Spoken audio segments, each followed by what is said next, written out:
Stakeholders are upset at Friday's court ruling in favor of the Kensington Primary School, which barred a Dreadlocked student from attending the institution.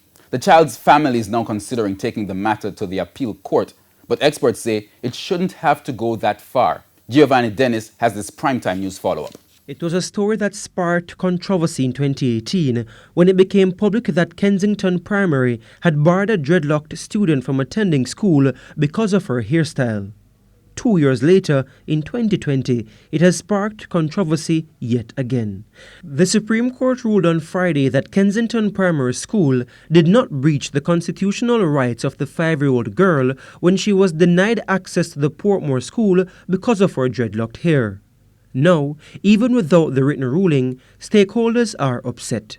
That the ruling happened on the eve of Emancipation Day is significant for Dr. Sonia Stanley Nair, Director of the Institute of Caribbean Studies at the University of the West Indies Mona campus. Imagine an independent country that has brought to the world the only new religion in the 20th century, a country known for Rastafari. We are in our own country unsettled about children wearing their hair in whatever styles they choose. I'm really very uncomfortable, very, very distressed about the fact that we will be legislating against things that are natural, against the ways in which people choose to group themselves in this country, Jamaica land we love. Outspoken dub poet and Rastafari Muta Baruka believes it is a retrograde step. Well, of them under the Queen, you know. So if them under the Queen, I don't expect nothing from them. And we in our country go when we have a Rasta. How does this make you feel personally? Well, apart from upset, I feel vexed. Vexed because things over the past not already. Like one step forward, 100 million step backward. But how does the public feel? The judge have a white man opinion. Remember, I say it's a kid that don't look on the locks on him head. It's a white man at him. That kid supposed to go to school. Don't come tell the fitness that he can't go to school because he have a dreadlocks. Oh my God, man. They wouldn't tell one of Bob Marley picnic that. When a child attends school, it's not his dreadlocks that cause the child academical skills.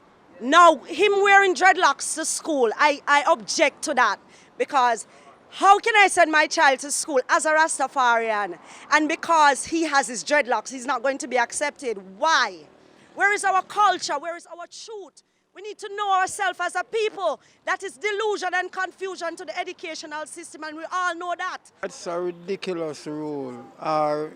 It gives too much power to them. That means the freedom, flexible. Here, suppose are the kids' religion. You understand? So the rule in them, I think it's off. It should be revised. I'm so upset because of the ruling of the court. That is just beyond the justice system. We not a justice in Jamaica, as far as me see it.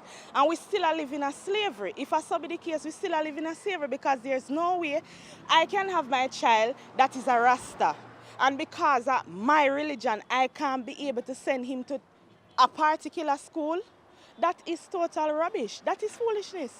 It's a wrong thing that I must say, man. The youth supposed to go to school. Locks don't have nothing to deal with it. Education thing I deal with. Them locks now go stop him from learning. I'm him to work with, and I hear. Dr. Stanley Nair wants the Prime Minister to intervene. This is preposterous. We must look at ourselves, and we have to look at our laws. We have to look at our country. And really, the Prime Minister has to put in place a committee to examine these things once and for all. We don't need to, in 2020, be hearing about dreadlocks as an issue in Jamaica. She pointed to several African countries that have taken steps to remove colonial laws and colonial attitudes. She insists Jamaica must now do the same. Giovanni Dennis, TVJ News.